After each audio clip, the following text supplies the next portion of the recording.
اچھا اگلا بھی اس سے ملتا جلتا مفہوم ملفوظ ہے، اس کو بھی دیکھتے ہیں۔ صفحہ نمبر ہے 119، ملفوظ نمبر ہے ذکر اور ترک ذکر۔ اللہ آپ کی تائید کرے، میں نے آپ کے فوائد میں سے یہ سنا۔ اسماعیل ابن سعودکین شیخ اکبر کے فوائد میں سے کیا سنا فرما رہے ہیں، بڑا زبردست ہے۔ ذکر مذکور سے حجاب ہے، یہ بہت ہی اہم جملہ ہے۔ ذکر مذکور سے حجاب ہے، جب تک آپ ذکر کر رہے ہیں آپ مذکور سے محجوب ہیں، یعنی کہ اس کو یاد، کسی بھی شخص کو یاد کر رہے ہیں تو اسی وقت یاد کرتے ہیں نا جب وہ آپ کے سامنے نہیں ہوتا۔ جب آپ کے سامنے بیٹھا ہو رہا ہے تو پھر آپ یاد نہیں کر رہے، پھر آپ اس کو دیدار کر رہے ہیں، اس کو دیکھ رہے ہیں، اس کا مشاہدہ کر رہے ہیں۔ تو اسی وجہ سے کہا کہ ذکر مذکور سے حجاب ہے، کیونکہ ذکر دلیل ہے۔ ذکر دلیل ہے مطلب ذکر آپ کو اس تک پہنچاتا ہے، اور دلیل جب تجھے مدلول تک پہنچا دے تو ساکت ہو جاتی ہے۔ جب تو خود ہی پہنچ گیا تو پھر تجھے دلیل کی کیا ضرورت ہے؟ دلیل تو اس وقت ہوتی ہے کہ جب جس چیز کی جانب جایا جا رہا ہے وہ چیز موجود نہ ہو، اس کی جانب اشارہ کرنے کے لیے کوئی ایسی، اس تک پہنچنے کے لیے کوئی دلیل بنائی جائے، کوئی راستہ ڈھونڈا جائے، کوئی وسیلہ بنایا جائے۔ تو ذکر جو ہے اس تک پہنچنے کا وسیلہ ہے۔ تو جب آپ اس کے پاس پہنچ گئے ہیں تو اب آپ کو ذکر کی ضرورت نہیں ہے، آپ تو مشاہدے میں، کیونکہ تو مطلول تک پہنچ گیا۔ ذکر بھی اسی طرح ہے۔ سو جب تو مذکور کی معیت میں ہے تو ذکر کی ضرورت نہیں، یعنی کہ جب کسی بھی شخص کا عاشق اپنے معشوق کا ذکر کر رہا ہے، اکیلے میں بیٹھا ہوا ہے، تنہائی میں ذکر کر رہا ہے، لیکن اگر اس کے محبوب اس کے سامنے آ گیا تو اب تو اس کا ذکر نہیں کرے گا، اب تو وہ اس کو دیدار کرے گا، اس سے بات کرے گا، اس سے جو بھی کرے گا، لیکن ذکر اس کا نہیں کرے گا کیونکہ اس کی ضرورت نہیں ہے ابھی۔ اور جب تو اس سے لوٹایا گیا تب تجھ پر ذکر واجب ہے۔ جب پھر حجاب آ گیا، دوری آ گئی، تو پھر ذکر کر، یعنی کہ یاد کر۔ قلب کے لیے ذکر ویسا ہی ہے جیسے آئینے سے زنگ دور کرنے والا، یعنی کہ شیخ کے نزدیک ذکر قلب سے زنگ دور کرتا ہے، اور زنگ ایک ایسی کیفیت ہے کہ جو اس دنیا کی ہر شے میں ہے، مطلب اس دنیا کا مزاج ہی ایسا ہے کہ اس کے اندر زنگ کا عنصر ہر چیز میں ہے، حتیٰ کہ آپ کی نیت میں بھی زنگ لگ جاتا ہے۔ اور یہ بڑا ہی اہم نقطہ ہے کہ نیت میں کس طرح زنگ لگ جاتا ہے، کیونکہ نیت سے پاک تو کوئی چیز نہیں ہو سکتی۔ لیکن جب آپ روٹین میں کوئی چیزیں کر رہے ہوتے ہیں تو کرتے کرتے ایک ایسا وقت آتا ہے کہ آپ کی نیت میں وہ خالص نہیں رہتی اتنی۔ جب آپ کی نیت اتنی خالص نہیں رہتی، آپ کی توجہ وہ فوکس نہیں رہتا، تو یہ نیت کا زنگ ہے۔ تو اسی طرح قلب میں بھی زنگ لگ جاتا ہے۔ قلب میں مطلب زنگ کس طرح لگے گا کہ جب آپ کچھ کرتے رہتے ہیں روٹین میں، تو وہ ایک عادت بن جاتی ہے، پھر آپ کو اس کا احساس نہیں ہوتا۔ تو اسی لیے کہا کہ لا الہ الا اللہ سے اپنے ایمان کو بھی متجدد کرو۔ ایمان میں بھی زنگ لگ جاتا ہے، مطلب ہم تو صرف یہ سمجھتے ہیں کہ لوہے میں زنگ لگ جاتا ہے، ادھر ہر چیز میں زنگ لگ جاتا ہے۔ اور اس کا ایک پریکٹیکل ایکسپیرینس ابھی مجھے قریب ہی ہوا ہے، تو اس وجہ سے یہ چیز زیادہ واضح ہے۔ تو اس کا آسان حل یہی ہے کہ آپ ہر کچھ عرصے بعد اپنے ایمان کو بھی متجدد کریں، اپنی نیت کو بھی دوبارہ سے کریں، نیت کو بھی متجدد کریں، اور اپنے عمل جو آپ نے شروع میں کیا تھا، کچھ اخلاص جس میں اس لیول کا تھا، تو وہ آہستہ آہستہ جب اس میں زنگ لگے گا تو دوبارہ سے آپ اس کو فوکس کر کے توجہ دے کے دوبارہ سے اس طرف جائیں، تو پھر آپ کو اس کے نتائج جو نہیں ہیں وہ اچھے ملیں گے۔ قلب کے لیے ذکر ویسا ہی ہے جیسے آئینے سے زنگ دور۔ سو جب آئینہ صاف ہو جائے اور چمک اٹھے تو حق کو قبول کرتا ہے۔ حق کو قبول کرنے سے مراد یہ ہے نا کہ آئینہ جب بھی صاف ہو جاتا ہے تو جو بھی اس کے سامنے آتا ہے وہ اس کے اندر منعکس ہو جاتا ہے۔ آگے فرماتے ہیں اس حوالے سے شیخ رضی اللہ عنہ کی ایک عجیب نظم ہے، وہ یہ ہے: ایک مقام پر اللہ کا ذکر بھی گناہوں میں اضافہ کرتا ہے۔ اب یہ شیخ اکبر کی عربی میں نظم ہے، اس کا اردو ترجمہ ہے: ایک مقام پر اللہ کا ذکر بھی گناہوں میں اضافہ کرتا ہے کہ اس سے بصر اور بصیرت محجوب ہوتی ہے۔ کہ ذکر ہی بندہ کرتا جائے تو پھر مشاہدے تک تو نہیں پہنچا نا۔ اب یہاں پر ایک بزرگ کا قول بھی تھا، کہتے ہیں کہ جی مجھے اس وقت بڑی خوشی ہوتی ہے جب میں کسی شخص کو اس کا ذکر کرتے نہیں دیکھتا۔ اب یہ بڑا ایک مبہم سا قول ہے، بندے سمجھیں گے کہ یار یہ تو پاگل ہے، کوئی اس کا ذکر کرے، اللہ نے کہا میرا ذکر کرو تو یہ اچھی بات ہے۔ یہ الٹی بات کر رہا ہے کہ جی مجھے خوشی ہوتی ہے کہ جب میں اس کا کسی شخص کو اس کا ذکر کرتے نہیں دیکھتا۔ تو اس بزرگ کی بات جو تھی وہ شیخ نے بھی اس کو کوٹ کیا ہے، شاید محقق نجوم میں کوٹ کیا ہے۔ اس بزرگ کی بات یہ تھی کہ جب وہ مقام مشاہدہ میں پہنچ گیا تو اس کو ذکر کی ضرورت نہیں ہے، اب وہ مقام مشاہدہ میں، اب وہ دیکھ رہا ہے، دیدار کر رہا ہے، تو اب اس کو وہ ذکر محجوب بندے کرتے ہیں. جو بندے پہنچ گئے ہیں وصال پہ ہیں وہ دیدار کرتے ہیں, ان کو ذکر کی ضرورت نہیں. ہاں جب واپس آ گئے تو پھر دوبارہ سے ذکر کریں گے. آگے فرماتے ہیں ایک مقام پر اللہ کا ذکر بھی گناہوں میں اضافہ کرتا ہے کہ اس سے بصر اور بصیرت محجوب ہوتی ہے, مطلب وہی مشاہدے والی بات.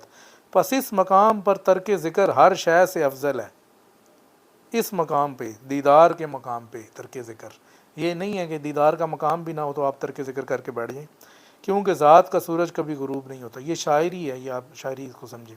جب کہ قلوب اللہ کے ذکر سے خوشی پاتے ہیں اور اسی ذکر سے معرف اور غیوب کا اظہار ہوتا ہے. تو اس مقام تک پہنچنے کے لیے بھی ذکر چاہیے کہ جس مقام پہ پہنچنے کے بعد آپ نے ذکر نہیں کرنا. تو مشاہدے تک پہنچنے کے لیے ذکر چاہیے, اور یہ دونوں مقامات کا اس نظم میں شیخ نے ذکر کر دیا. ایک مقام میں کہا کہ جی آپ اس پہ پہنچ گئے ہیں تو اب ذکر کی ضرورت نہیں ہے, لیکن اگر آپ نہیں پہنچے تو پھر ذکر کرتے رہیں. اس کا حاشیہ جناب فتوحات مکیہ سے, شیخ نے فتوحات مکیہ میں بھی اس ترک ذکر کے کچھ اشعار لکھے ہیں. فرماتے ہیں ذکر وہی ترک کرے جو اس کا مشاہدہ کرے.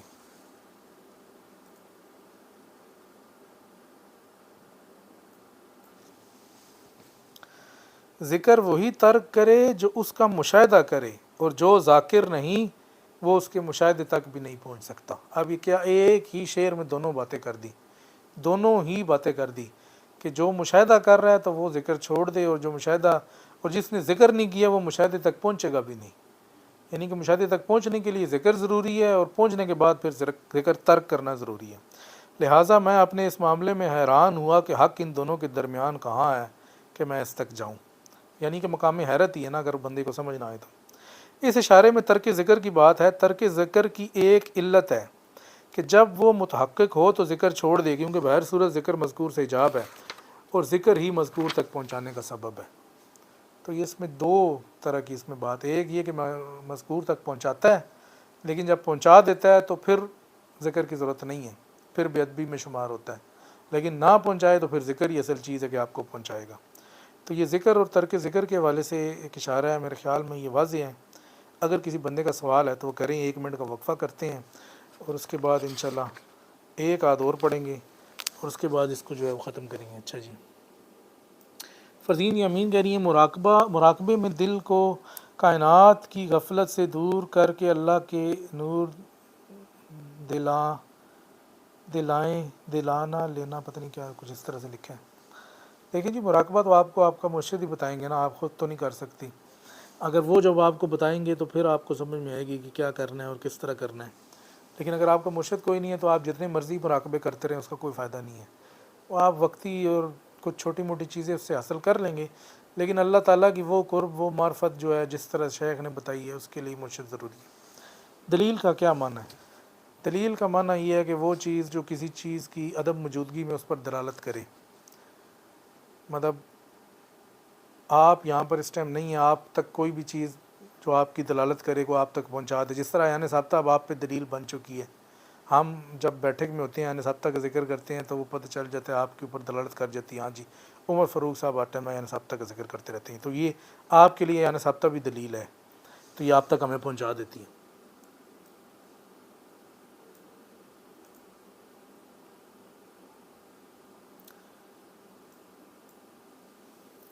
صاحب خان صاحب کہہ رہے ہیں ماشاءاللہ یہ بہت اعلیٰ لیول کی بات کی ہے.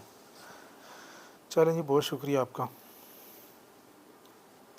اچھا یہ فیاض صاحب کے جو نا پچھلے سوال کے والے سے جو ذات مجازی کا جو کانسیپٹ ہے, یہ میرے خیال میں لوگ اس کو اسم اللہ کے ساتھ جوڑ دیتے ہیں, حالانکہ یہ اسم اللہ کے ساتھ نہیں جڑتا. میری جو اپنی سمجھ کے مطابق ذات مجازی سے مراد شیخ اکبر نے وہ ذات لی ہے جو صورتوں میں تبدیل ہوتی رہتی ہے, اس کو ذات مجازی کا ہے, نہ کہ یہ اسماء کی جو ہے اس کو ذات مجازی نہیں کہا. لیکن اگر شاید پیچھے ہم نے کوئی کہا ہو تو انہوں نے وہاں سے پک کیا ہو, لیکن اصل یہ مراد اس میں یہ ہے کہ وہ ذات جو صورتوں میں تبدیل ہوتی ہے, جس طرح کہ فصوص الحکم کے آخری فصل میں فصل ممدی میں شیخ نے آخر میں جہاں پر اختتام کیا وہاں پر ذات مجازی کی بات کی, اور بھی کتابوں میں کی اسماء کے والے سے. تو وہ اسم اللہ کو آپ ذات مجازی نہیں کہیں گے, آپ وہ صورتوں والی ذات کو ذات مجازی کہیں گے. تو یہ میرے خیال میں اس میں تھوڑا سا ذات مجازی کے والے سے بھی تھا. تو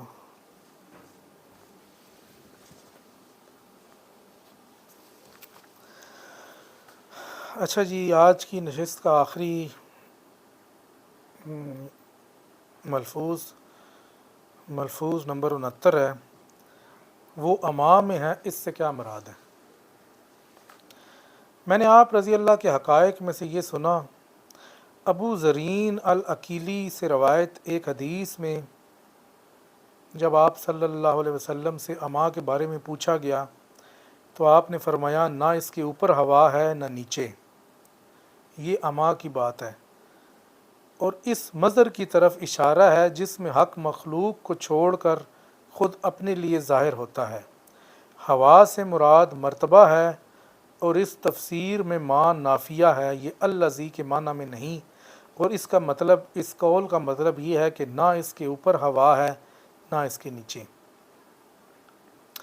شیخ اکبر کے نزدیک اما عینیت ہے، اسی سے ظرف مکان اور مراتب کا ظہور ہے، اور آپ صلی اللہ علیہ وسلم نے ایسا اس لیے کہا کیونکہ عربوں کے نزدیک اما وہ پتلا سا بادل ہے جس کے اوپر بھی ہوا ہوتی ہے اور نیچے بھی۔ جب آپ نے حق تعالیٰ کو مرتبہ اما سے موسوم کیا تو فرمایا نہ اس کے اوپر ہوا ہے نہ نیچے، تاکہ پتہ چل جائے کہ یہ کسی سے مشابہ نہیں، اور یہ ان 5 مراتب میں سے ایک ہے کہ جس سے حق مخصوص ہے۔ اما میں اس کا ہونا، عرش پر اس کا ہونا، آسمان میں اس کا ہونا، زمین پر اس کا ہونا، اور ہر جگہ ہونا۔ فتوحات مکیہ جلد 2 صفحہ 310۔ تو یہ اس جگہ پہ شیخ نے حدیث کی شرح کی ہے، اور حدیث کی شرح میں بھی صرف یہی بتایا ہے کہ اما جو ہے وہ حق کے ظہور کا ایک مرتبہ ہے، کیونکہ حدیث میں پوچھا گیا کہ جی ہمارا رب اس وقت کہاں تھا کہ جب زمین و آسمان بھی نہ تھے۔ تو ظاہری بات ہے کہ جتنی اس دور کے لوگوں کی مینٹیلٹی تھی، جتنا ان کو تخلیق کائنات کا پتہ تھا، تو اس حوالے سے انہوں نے ایک سوال کیا کہ جی اس وقت رب، کیونکہ وہ تو یہی سوچتے تھے کہ یہ زمین ہے، یہ آسمان ہے، بس یہی سب کچھ ہے، تو پھر اگر یہ نہیں تھی تو پھر تو اس کا مطلب ان کے نزدیک تصور بھی نہیں تھا۔ تو اس کے جواب میں آپ صلی اللہ علیہ وسلم نے بھی ایک مبہم سی بات کی، اور ان کو سمجھانے کے لیے اشارتاً ایک بات کی، فرمایا کہ جی وہ اما میں تھا کہ نہ جس کے اوپر ہوا تھی نہ جس کے نیچے ہوا تھی۔ اب اصل پوائنٹ یہ ہے کہ وہ اما کیا ہے؟ تو شیخ نے کہا ہے کہ جی یہ اس مظہر کی طرف اشارہ ہے کہ جس میں حق مخلوق کو چھوڑ کر خود اپنے لیے ظاہر ہوتا ہے، کہ حق کا وہ ظہور کہ جو اس کی ذات کے لیے ہے، وہ جس جگہ پر بھی ہے، جیسا بھی ہے، جس مرتبے میں بھی ہے، اس کو مرتبہ، اس حدیث کی روشنی میں اس کو مرتبہ اما کہا جائے گا۔ اور پھر فرمایا کہ جی یہ جو ہے وہ اس میں ماں نافیہ ہے، یعنی کہ اما اس میں ہوا جو ہے نہ اوپر ہے نہ، کیونکہ ہوا بھی تو مخلوقات میں سے ہے نا، جب ہوا کی بھی نفی ہوگی تو پھر ہر چیز کی نفی ہوگی۔ تو یہ اس طرح سے اس میں ہے۔ تو باقی شیخ نے کہا ہے کہ جی یہ حق تعالیٰ کی نیت جو ہے اس کے کچھ ظہور ہیں، اس میں ایک اما میں اس کا ظہور ہے، ایک عرش پہ ہے، ایک آسمان میں، ایک زمین میں، اور ایک ہر جگہ ہے۔ تو اس طرح کر کے شیخ نے یہ بات کی ہے۔ تو اس حدیث کی شیخ نے یہ شرح کی ہے، میرے خیال میں یہ شرح اس جگہ پہ مختصر ہے۔ فتوحات میں آپ نے اما کے مرتبے کے اوپر جو ہے وہ تفصیل سے بات کی ہے۔ اسی طرح میرے خیال میں کتاب الہو میں بھی آپ نے جنہیں اما کے بارے میں بات کی ہے، تو وہ وہاں پر دیکھ لی جائیں۔ تو آج کی ہماری نشست میں باقی اب آپ چونکہ نہیں تھے، مصروفیت تھی ہر بندہ، تو آج میں اکیلا ہی تھا، تو اس کو بس ختم کرتے ہیں۔ تقریباً ہمارا گھنٹہ بھی ختم ہونے والا ہے، تو اگر کسی شخص کا کوئی سوال ہے تو وہ سوال بھی کر لے۔ ابھی فی الحال ہمارے پاس 5 منٹ ہیں، تو نیکسٹ جو نہیں ہے، نیکسٹ سیٹرڈے کو دوبارہ رات کو 9 بجے اسی ٹائم پہ حاضر ہوں گے، تو اس وقت تک کے لیے اجازت دیجیے۔ 5 منٹ میں ادھر ہی ہوں، اگر کسی شخص کا کوئی سوال ہے تو وہ سوال کر لے تاکہ اس کا جواب دے دیا جائے۔ اچھا جی، سہیب خان صاحب بھی کیا کہہ رہے ہیں، یا یہ 5 صرف ذات کے لیے مخصوص ہیں؟ نہیں، ذات کے لیے نہیں ہے، ظاہری بات ہے کہ یہ مراتب ہیں اس کے ظہور کے، تو صرف ذات کے لیے نہیں ہے۔ راجہ صاحب سلام کہہ رہے ہیں جی، وعلیکم السلام، کہہ رہے ہیں جی لوگ لیٹ ہو گیا، بیٹری بزی تھا، چلیں جی کوئی بات نہیں۔ یہ کہہ رہی ہیں اللہ کا ذکر گناہوں میں کیسے اضافہ کرتا ہے، یہ بات سمجھ نہیں آ رہی۔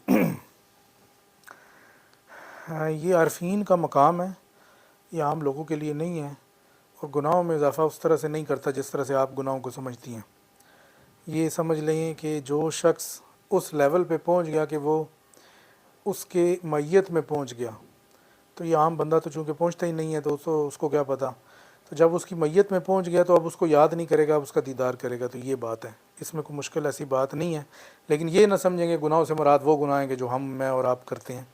گناہوں سے مراد یہ ہے کہ وہ اس کی بے ادبی کر رہا ہے، اس لیول پہ پہنچ کے بھی اس کو سمجھ نہیں رہا، تو یہ اس سے مراد ہے.